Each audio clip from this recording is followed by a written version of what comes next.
Nunca olvidaré el instante exacto en que todo mi mundo, o mejor dicho, el mundo que yo creía que estaba construyendo con Héctor San Román, se quebró bajo las lámparas de cristal del Salón Real del Hotel Mirador de Madrid. La música sonaba suave, las copas tintineaban. Y las risas se mezclaban con el orgullo de decenas de familias celebrando el éxito de sus hijos recién graduados en medicina. Yo avanzaba entre los invitados con un pequeño nudo en el estómago, más por nervios que por inseguridad, creyendo ingenuamente que aquel sería el comienzo de nuestra vida adulta juntos. Para entonces, yo ya había organizado cada detalle de aquella noche, las flores blancas, las bandejas de cava, las luces ámbar que bañaban las paredes como si la graduación fuera una coronación. Me había asegurado de que todo luciera impecable. Incluso el guardia de seguridad en la entrada llevaba una lista cuidadosamente impresa por mí. Supongo que por eso. Cuando Héctor lo llamó con un gesto seco y dijo con una tranquilidad escalofriante, «Ella no pertenece aquí», mi mente tardó unos segundos en procesarlo. Sentí como si de pronto todo el aire del salón se hubiera detenido. Las conversaciones alrededor cayeron en un silencio contenido. Ese silencio incómodo que solo aparece cuando la humillación es pública y nadie quiere admitir que la está presenciando. Miré a Héctor, convencida durante un microsegundo de que debía de ser un malentendido, un error absurdo nacido del estrés del día. Pero no. Sus ojos no mostraban confusión ni nervios. Mostraban decisión. El guardia parpadeó desconcertado. «Perdone», murmuró como si también él pensara que Héctor debía de estar bromeando. Doña Paloma, su madre. No dejó espacio para ninguna duda. Dio un pequeño paso hacia mí, moviendo apenas su abanico de encaje, y soltó una risa fría, tan afilada que podría haber cortado el mantel del banquete. «Ay, Inés, cariño, ¿de verdad pensaste que formabas parte de esta familia? ¡Qué adorable!». No levanté la voz. No lloré. No tiré una copa, ni me defendí con el discurso lleno de dignidad que cualquiera habría imaginado tener preparado para un momento así. Lo único que hice fue sentir como el cava en mi copa temblaba ligeramente entre mis dedos. Como mi rostro se mantenía inexpresivo mientras por dentro todo se desplomaba. Curiosamente, lo primero que pensé fue que el vestido azul que llevaba puesto, barato, sencillo, elegido a propósito para no llamar la atención, merecía un final más elegante que aquel. «Señorita, necesitaría que me acompañe afuera», murmuró el guardia, incómodo. «No hace falta», respondí yo antes de que Héctor pudiera disfrutar de la escena un segundo más. Dejé la copa sobre una mesa cercana con un gesto suave y respiré hondo, permitiéndome un único lujo, enderezar los hombros. Si iban a expulsarme de una fiesta que yo misma había pagado con meses de sacrificios, al menos saldría como entré, sin deberle nada a nadie. Mientras caminaba hacia la salida, noté cómo las miradas me seguían, algunas con lástima, otras con cotilleo disfrazado de preocupación, otras simplemente divertidas. Pero lo que más sentí fue la ausencia de Héctor viniendo detrás de mí, la ausencia de una explicación, de un gesto, de una duda. Él ya había tomado su decisión. Y yo, sin saberlo aún, también. Una vez fuera, con el aire fresco de la noche madrileña golpeando mis mejillas, cerré los ojos y pensé con una calma que me sorprendió, esto no terminará aquí. Porque aquella humillación no fue un episodio aislado. Fue la culminación de algo que llevaba años gestándose en silencio. Y para entender por qué aquella frase, «ella no pertenece aquí», logró romperme y, al mismo tiempo, reconstruirme, necesito contar quién era yo realmente antes de esa noche. Pero para entender ese momento, necesito contar quién era yo de verdad.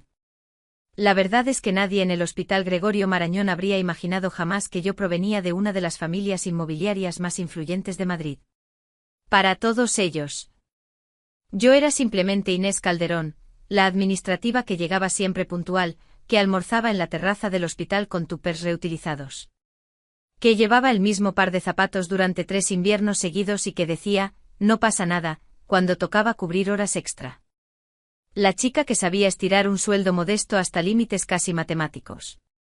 Trabajaba organizando facturación y trámites internos, revisando informes clínicos y gestionando autorizaciones.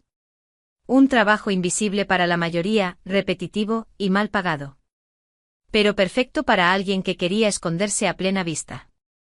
A veces cuando preparaba mi tupper la noche anterior, lentejas, arroz. Lo que fuera económico y rendidor, pensaba en lo irónico que resultaba que nadie sospechara que yo, precisamente yo, podía pagar con un solo movimiento de dedo todo el presupuesto del departamento donde trabajaba. Con mi salario pagaba alquiler, transporte, comida, y aunque suene absurdo, también financiaba el máster de Héctor. 6.000 euros por semestre, un número que podría haber sido prohibitivo para cualquiera en mi situación aparente. Pero yo siempre encontraba la manera, recortando en ropa, salidas, ocio, incluso en calefacción durante los inviernos más fríos. Él nunca lo notó. Para él, yo era la mujer práctica y sacrificada que sabía manejar muy bien su dinero. Hubo días en que me miraba al espejo y me preguntaba si estaba exagerando. Si era normal que yo, heredera de un ático en Salamanca y de media docena de propiedades familiares, durmiera en un piso minúsculo con paredes tan delgadas que escuchaba a mis vecinos discutir sobre el reciclaje. Pero aquel sacrificio formaba parte de un experimento emocional que yo misma había creado. Quería saber si Héctor sería capaz de amarme sin incentivos, sin ventajas, sin apellido. A veces, mientras revisaba números en mi mesa del hospital, imaginaba la cara que pondría si algún día viera mi verdadera firma en un documento notarial. Esa firma que llevaba décadas abriendo puertas en Madrid, Calderón. Pero yo guardaba ese nombre como si fuera un secreto peligroso. La hija de don Leopoldo Calderón debía permanecer oculta. La Inés de salario bajo debía brillar por sí misma. Y así vivía, 2 residencias, 2 identidades, 2 realidades. Por la mañana, en mi piso humilde, calentaba café en una cocina estrecha. Por la tarde, cuando necesitaba desconectar de todo, subía al ático familiar en Salamanca, donde el silencio tenía un eco elegante y las vistas parecían recordarme la vida que me esperaba si dejaba de fingir. Yo justificaba mi doble vida con una frase que repetía para tranquilizarme: quiero que me amen por quien soy, no por lo que tengo. Una frase noble. Hasta que empezó a sonar ingenua. Porque este experimento mío no tardaría en chocar con la realidad. Y la realidad, como siempre, empezó a revelarse a través de la persona que más me conocía, mi padre. Mi padre, don Leopoldo Calderón, nunca fue un hombre de emociones exageradas. Su manera de querer siempre había sido silenciosa, casi arquitectónica, como los edificios que llevaba décadas construyendo en Madrid. Por eso, cuando una tarde me senté con él en la terraza del ático de Salamanca y le conté que seguía viviendo en el piso pequeño mientras ayudaba a Héctor con su máster, su expresión no cambió, pero su silencio sí. Inés, dijo finalmente, dejando su taza sobre el platito con un sonido suave, no puedes seguir dividiendo tu vida en 2 mitades. El mundo no funciona así. Respiré hondo. Aquel no era un reproche, sino una preocupación genuina. Papá, contesté intentando sonar más firme de lo que me sentía. Quiero que me ame a mí, no al apellido Calderón. Si supiera quién soy realmente, su comportamiento sería distinto. Necesito estar segura. Él me observó con esa mirada lúcida que siempre lograba hacerme sentir pequeña y adulta al mismo tiempo. El amor no necesita pruebas, hija. Y si las necesita, quizá no es amor. Miré mis manos, evitando su juicio silencioso, y jugueteé con el anillo que Héctor me había dado. Un anillo modesto de plata, con una piedra diminuta que apenas brillaba bajo la luz. Decía que quería algo simple, íntimo, sin ostentación.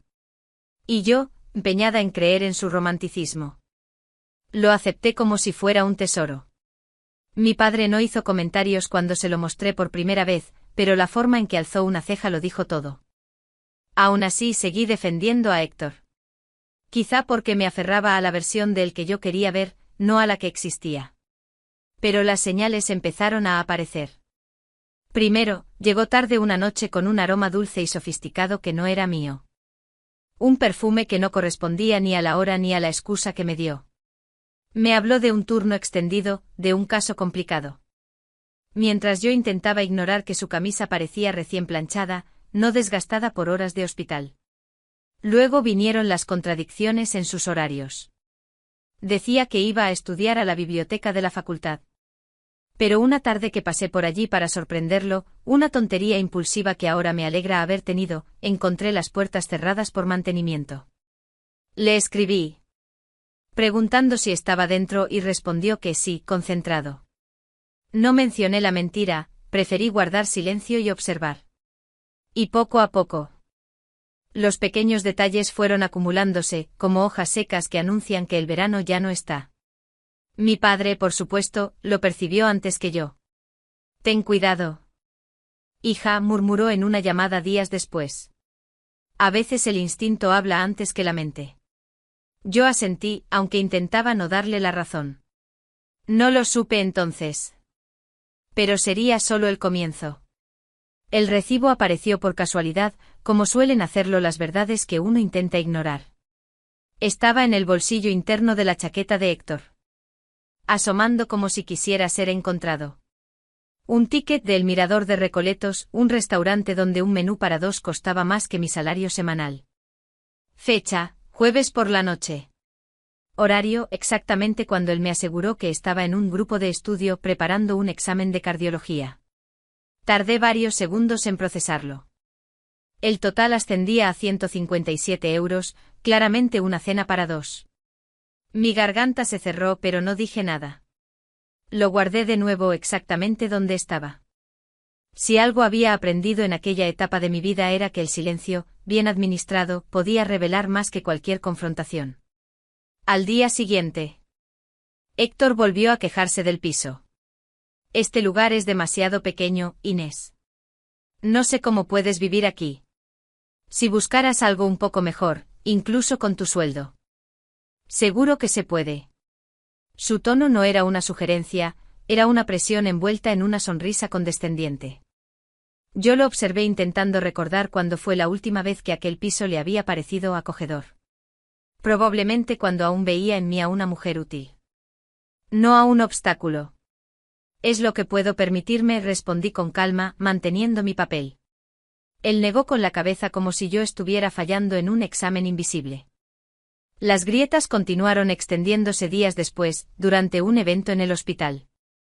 Yo llevaba horas preparando documentos cuando entré al salón donde Héctor conversaba animadamente con varios residentes. No me vio al principio.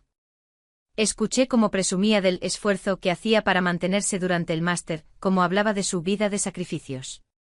Y entonces, una residente preguntó señalándome, ¿ella es tu novia?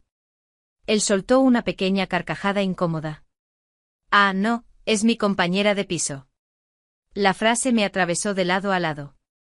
Compañera de piso. 3 años de relación reducidos a una definición funcional. Fingí una sonrisa educada cuando todos voltearon hacia mí. Aunque por dentro algo se estaba quebrando. Esa noche, mientras Héctor se duchaba, su móvil vibró sobre la mesa. No suelo mirar teléfonos ajenos. Pero algo en mi interior, una mezcla de intuición y cansancio, me obligó a hacerlo. En la pantalla brillaba un mensaje: te echo de menos, este fin de semana. Lo de siempre. M. No había emoticonos ni demasiadas palabras. La sencillez del mensaje lo hacía aún más hiriente. Cuando Héctor salió del baño, yo ya había dejado el móvil exactamente donde estaba. Él habló de su día, de la presión académica, de lo cansado que estaba. Yo escuché en silencio, sintiendo que cada palabra suya ocupaba un espacio que ya no le pertenecía. Esa noche llamé a mi padre. Solo escuchó mi respiración al otro lado.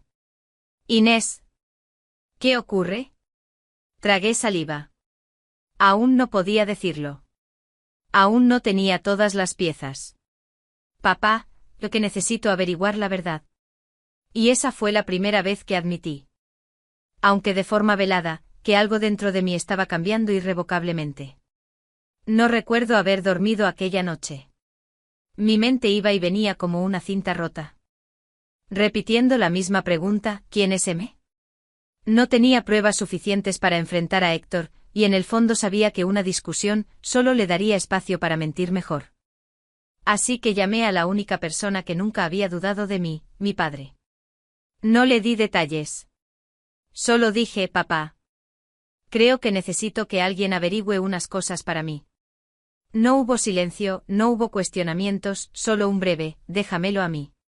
Así era don Leopoldo Calderón. Cuando su hija pedía ayuda, él movía el mundo. 3 días después, una carpeta apareció en mi escritorio del ático en Salamanca justo antes de que saliera hacia el hospital. Sin remitente. Sin nota. Ya sabía lo que contenía. Pero no estaba preparada para lo que vi al abrirla. La primera foto mostraba a Héctor entrando en una torre de lujo en Chamartín, una de esas cuyo alquiler mensual equivalía a lo que, según él, le faltaba para llegar a fin de mes. El informe indicaba que había entrado allí 3 veces esa semana, 2 de ellas por la noche, permaneciendo horas dentro. Seña de alarma tras seña de alarma, pero nada me preparó para el siguiente punto: el apartamento no estaba a su nombre. Ni al de un familiar. Ni al de un amigo. Estaba alquilado por una sociedad pantalla. Una constructora sin historial real, creada apenas un año antes. Probablemente por alguien con suficientes recursos para ocultar propiedades. Alguien que no necesitaba justificar gastos. Alguien que no era yo. Pasé las páginas con las manos heladas. Y entonces apareció ella. La cámara captó a Héctor saliendo del edificio con una mujer alta, impecablemente vestida. Con una elegancia natural que solo se conseguía con dinero y experiencia en moverse por círculos exclusivos. Él le rodeaba la cintura con familiaridad. Ella reía con la confianza de quien sabe exactamente a qué pertenece. La anotación del investigador decía: identificada como Miranda Falcón, representante farmacéutica. Vínculos con varios jefes de departamento del Hospital Gregorio Marañón. Miranda Falcón. El nombre cayó sobre mí con el peso de una sentencia. No lloré. No grité. Simplemente apoyé la carpeta sobre mis rodillas y respiré hondo. Sentí como algo dentro de mí se reorganizaba. Como si mi corazón estuviera catalogando el dolor para poder usarlo más tarde. Estaba devastada, sí, pero también lúcida. Por primera vez en semanas, quizá meses. Vi con claridad que aquello no era un error aislado. Era un patrón. Héctor no estaba improvisando. Héctor estaba siguiendo un plan. ¿Y si él tenía un plan? Yo también necesitaría uno. Cerré la carpeta con suavidad, como si guardar el dolor de forma ordenada me ayudara a seguir adelante. Después me miré al espejo. La mujer que me devolvió la mirada no era la misma que había entrado en aquella relación 3 años atrás. Esta tenía la espalda recta, la mandíbula firme. Los ojos más fríos. Me dije en voz baja: no tomes decisiones aún. Averigua primero de qué tamaño es la mentira. Con la carpeta aún en mi bolso. Salí hacia el hospital. Tenía la sensación de que la siguiente pieza del rompecabezas no tardaría en aparecer. Y no me equivocaba. El sobre con las fotos de Chamartín me acompañó durante todo el día como un peso físico en el bolso. No necesitaba volver a mirarlas, cada imagen estaba grabada en mi mente con la precisión cruel de un bisturí. Pero aún faltaba la pieza definitiva. La que cerrara cualquier posibilidad, por mínima que fuera, de que todo aquello tuviera una explicación inocente. Esa pieza la encontré en el lugar más impensado, el sistema interno del hospital. Mi puesto administrativo me daba acceso a la programación de consultas, despachos y rotaciones. Siempre lo había utilizado para cosas tan mundanas como confirmar horarios de residentes, jamás para revisar la agenda de mi prometido.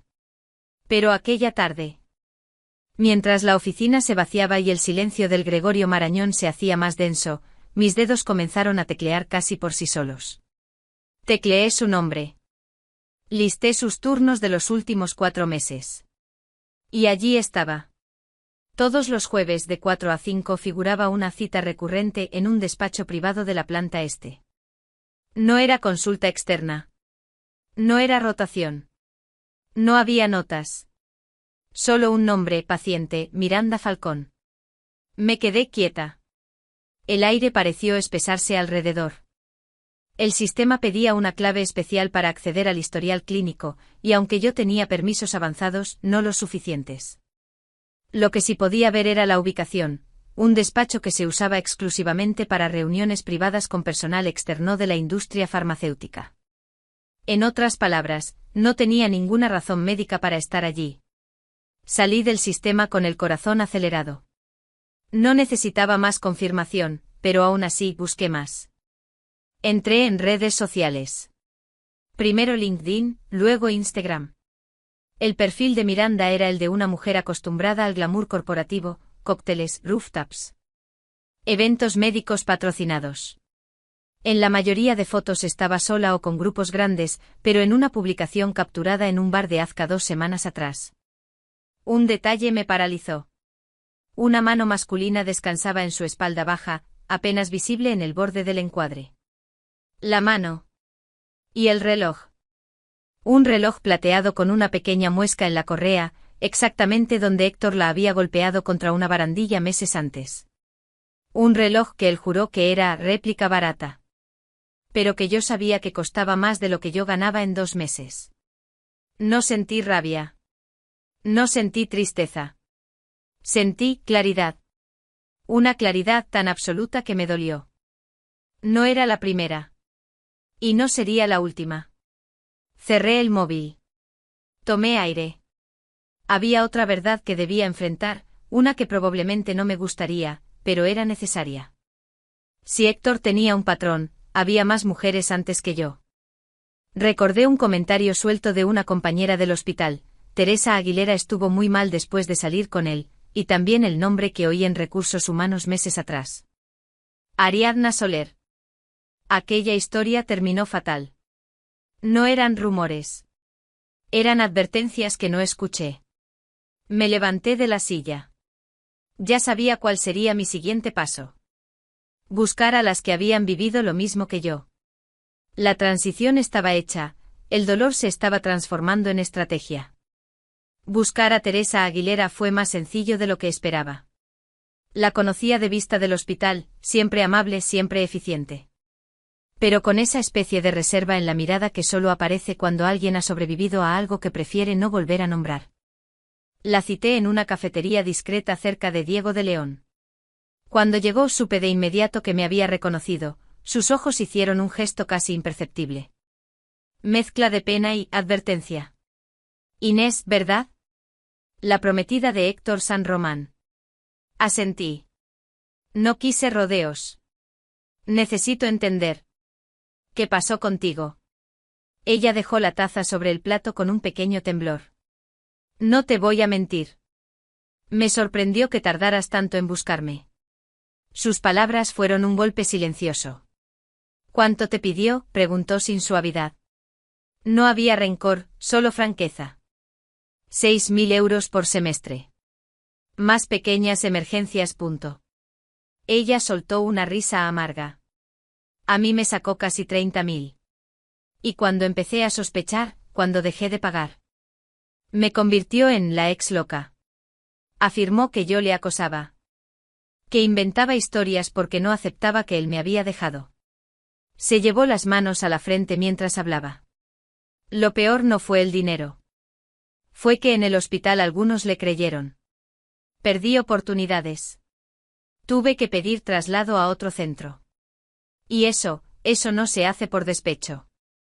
Eso se hace con cálculo. Cerré los ojos sintiendo cómo las piezas encajaban con un ruido seco dentro de mí. ¿Y antes de ti hubo alguien más?, pregunté. Sí. Teresa respiró hondo. Ariadna Soler. Contactar a Ariadna fue distinto. Ella aceptó verme casi de inmediato. Como si hubiera estado esperando esta conversación desde hacía tiempo. Nos reunimos en una terraza tranquila. Y al sentarse lo hizo con la determinación de quien ha pasado por el fuego. Así que ahora eres tú, dijo sin hostilidad, solo con un cansancio antiguo. La nueva beneficiaria de su proyecto. La miré sorprendida. ¿Proyecto? Ariadna sacó una servilleta y dibujó 3 círculos conectados. Esto es lo que él hace. Evalúa a las mujeres como si fuéramos inversiones. ¿Potencial económico? ¿Conexiones? ¿Posibilidad de ascenso? Según eso, invierte su tiempo. Se reclinó en la silla. Cruzando los brazos. Conmigo fue el inicio. Le financié cursos, prácticas, alquiler durante casi un año. Era encantador, atento, hasta que dejé de serle útil. Entonces, de repente ya no éramos compatibles, ya no compartíamos objetivos. Cierre limpio sin culpa aparente. Y 2 semanas después estaba con Teresa. Teresa bajó la mirada. Ariadna apoyó su mano sobre la mía. No te confundas, Inés. No estás viviendo una historia romántica rota. Estás dentro de un patrón. Héctor no improvisa. Héctor selecciona. Mis manos estaban frías. No por miedo. Era otra cosa. Algo más profundo, más afilado. ¿Vosotras, creéis que sigue haciéndolo? Ambas asintieron sin dudar. Y si ya ha encontrado a alguien mejor colocado que tú, será cuestión de tiempo, dijo Ariadna. Miré mis dedos entrelazados, respiré hondo. Necesito pruebas. Necesito algo que él no pueda negar. Teresa intercambió una mirada con Ariadna. Entonces tendrás que encontrar el cuaderno. ¿El qué? El registro, dijo Ariadna con voz baja. Su archivo personal. Ahí guarda todo. Un escalofrío me recorrió la columna. Y supe sin que nadie me lo explicara. Que ese cuaderno sería la línea divisoria entre lo que yo había creído y lo que realmente estaba sucediendo. El despacho universitario de Héctor no estaba pensado para guardar secretos. Era un cubículo pequeño dentro de la Facultad de Medicina, con 2 archivadores. Una mesa estrecha y una ventana que daba a un patio interior sin encanto. Pero yo sabía que allí podía estar la pieza que faltaba.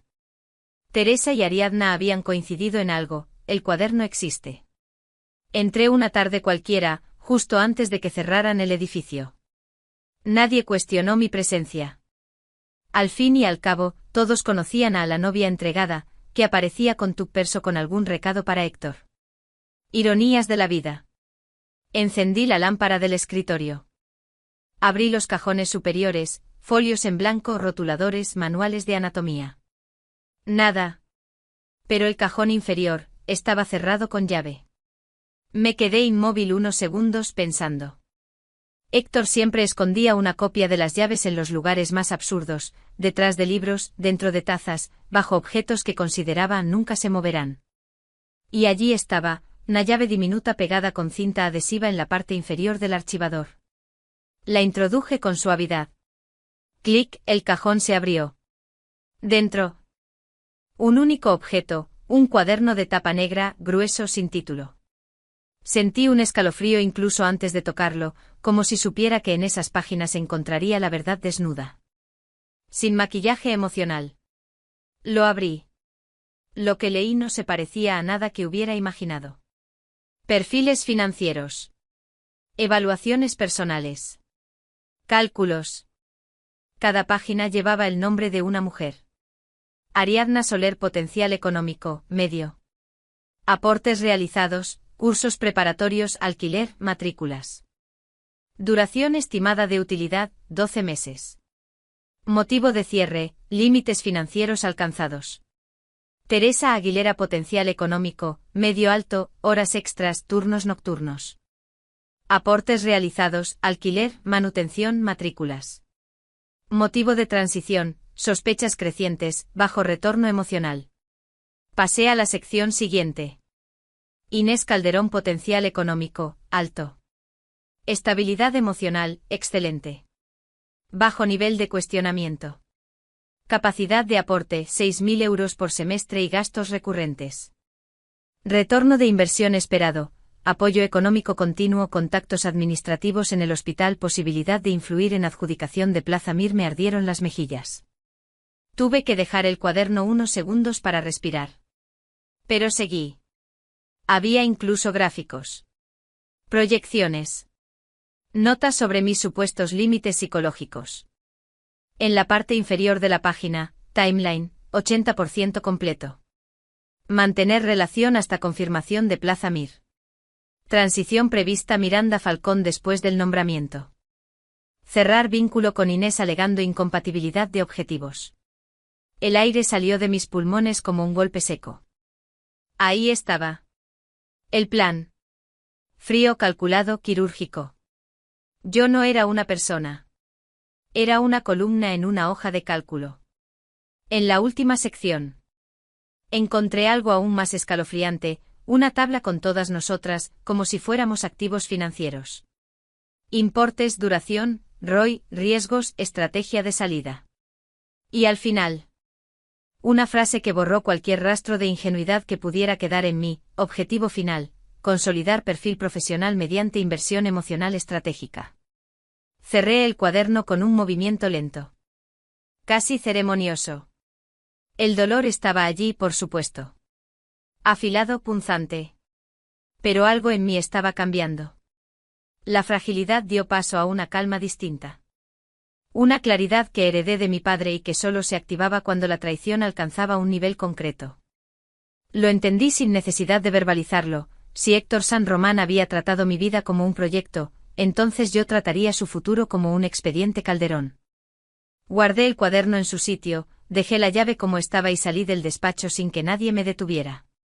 Mientras caminaba por el pasillo silencioso de la facultad, supe que la siguiente escena ya había comenzado a escribirse: la fiesta de graduación. Donde él esperaba recibir honores, y donde yo pensaba devolverle con precisión quirúrgica cada una de sus inversiones. El Hotel Palacio de Cibeles brillaba esa noche como si hubiera sido diseñado para un desenlace. Salones altos, lámparas de cristal.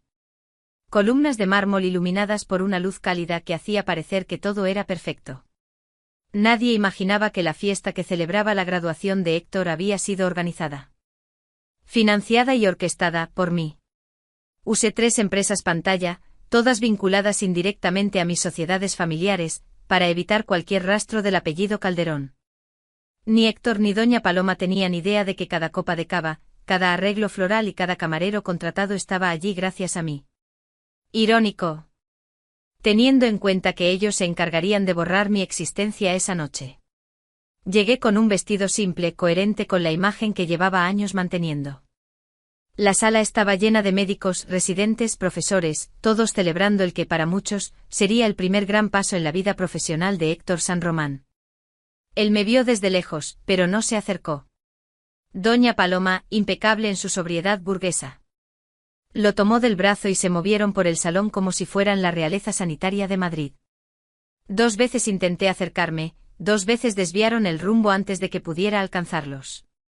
No existía. Ese era el mensaje. Después de media hora de marginación silenciosa, algo empezó a oler mal. Miradas, susurros, sonrisas cómplices que se apagaban al acercarme. Noté incluso a una residente señalándome con curiosidad. Fue entonces cuando seguí a Héctor. Vi cómo se escapaba por un pasillo lateral hacia una terraza privada. Me acerqué con pasos suaves, guiada por una mezcla de intuición y cansancio.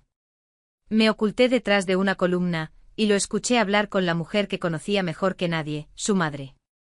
Tienes que mantenerla controlada estas últimas semanas, decía doña Paloma, con voz firme. No vaya a ser que se vuelva emocional justo antes de la adjudicación de Plazas Mir. No te preocupes, respondió Héctor. Ella nunca cuestiona nada. Es funcional. Funcional, repitió ella con desdén. No entiendo qué le viste. Ni familia, ni contactos útiles. Ni presencia. Y encima vive como una pobre. A ver, mamá, Héctor suspiró. Para lo que la necesito ahora, es suficiente. Silencio. Y entonces. La frase que todavía hoy podría pronunciar palabra por palabra: Inés sirve como inversión, no como familia. Cuando obtenga la plaza, terminaré con ella. Con Miranda puedo construir algo más adecuado. No sentí dolor. Sentí una caída interna, sí. Pero seguida de una quietud que reconocí de inmediato, la misma que veía en mi padre cuando estaba a punto de tomar decisiones que cambiaban el tablero. Salí de mi escondite exactamente cuando ambos se giraban hacia la puerta. El choque visual fue inevitable. Vi el pánico fugaz en los ojos de Héctor. La incomodidad helada en los de su madre. Intentó recomponerse. Inés, no es lo que parece. No respondí. Solo avancé. Con la misma calma con la que se cruza una línea sin retorno. Y ahí ocurrió el último acto de arrogancia. Héctor elevó la mano.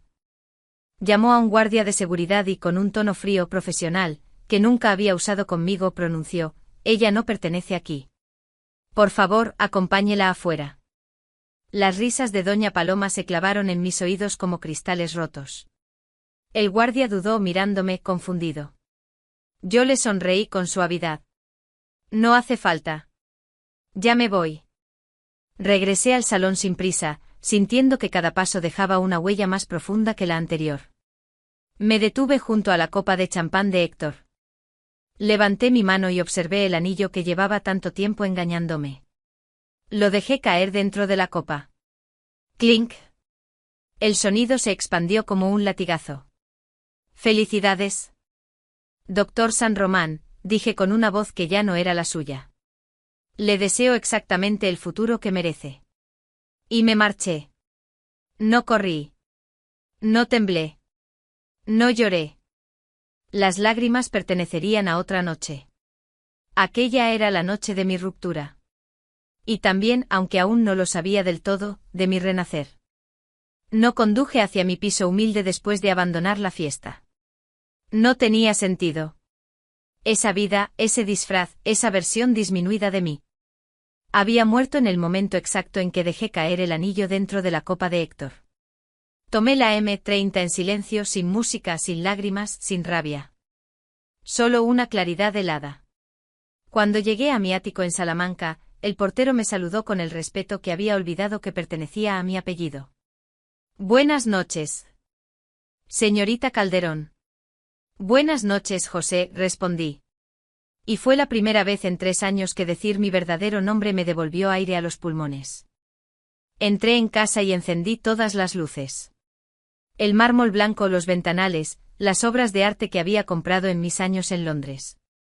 Todo parecía mirarme como preguntando ¿por qué tardaste tanto en volver? Me duché con agua hirviendo hasta sentir que la piel recuperaba su fuerza. Al salir, envolviéndome en una bata suave, me miré al espejo. Allí estaba ella, Inés Calderón, heredera profesional. Mujer formada para dirigir imperios y para destruirlos si era necesario.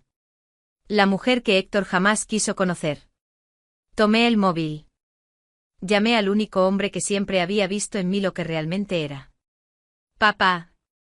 Un suspiro cálido al otro lado. ¿Ha terminado? Sí, respondí. Y estoy lista para volver a casa. El regreso a los Calderón al día siguiente entré al despacho de mi padre en la Castellana. Él estaba revisando informes. Pero al verme se levantó inmediatamente. Siempre supe que esto pasaría. Solo esperaba que no te rompiera demasiado. No me rompió, respondí. Me despertó. Pasamos 2 horas revisando la documentación que yo había reunido, el cuaderno, los mensajes, los movimientos económicos, los testimonios de Teresa y Ariadna. Con un gesto. Mi padre marcó un número. Harold, buenos días. Necesito hablar de un candidato para la Plaza Mir. Sí, Héctor San Román. El director del Hospital Gregorio Marañón no tardó ni 20 minutos en reunirse con nosotros. La influencia Calderón no necesitaba citas previas. Le entregué una carpeta. Aquí tiene pruebas de comportamiento fraudulento, manipulación emocional y uso indebido de recursos del hospital para citas no autorizadas, dije con voz firme. No solicito un castigo. Solo pido una revisión técnica de su candidatura. El director hojeó en silencio. Pude ver en su rostro el momento exacto en el que comprendió la magnitud del engaño. Esto, invalida su evaluación ética, murmuró. No puedo sostener su recomendación. Y así. Sin gritos ni escándalos, sin venganza descontrolada, simplemente aplicando lógica y verdad, la plaza soñada de Héctor dejó de existir. Sería reasignado a un hospital menor. Lejos de los círculos que creía tener dominados. Reparación para las otras víctimas. Acto seguido, mi padre convocó a nuestra abogada de confianza, la magistral Elena Montalbán. Especialista en fraude civil. En menos de un día preparó reclamaciones individuales para Teresa y Ariadna. Ambas obtendrán compensaciones completas, explicó. Y sin escándalo público. Él nunca podrá oponerse sin exponer sus propios delitos. Teresa lloró cuando se lo conté. Ariadna solo me abrazó fuerte en silencio. Nunca olvidaré sus manos temblando. El derrumbe de Doña Paloma. Las conexiones de Doña Paloma en el sector inmobiliario eran su orgullo. Pero eran conexiones que dependían de la buena voluntad de promotores, todos ellos con vínculos indirectos con los Calderón. Mi padre solo tuvo que hacer 3 llamadas. Una semana después, la agencia inmobiliaria de Paloma San Román en Madrid vio desaparecer a sus principales clientes. Nadie la despedía, nadie la ofendía. Simplemente dejaban de llamarla. La elegancia de ciertas venganzas reside en su silencio. La gala en Sevilla, mi renacer. El Hotel Alfonso XIII en Sevilla. Parecía un palacio iluminado aquella noche de otoño.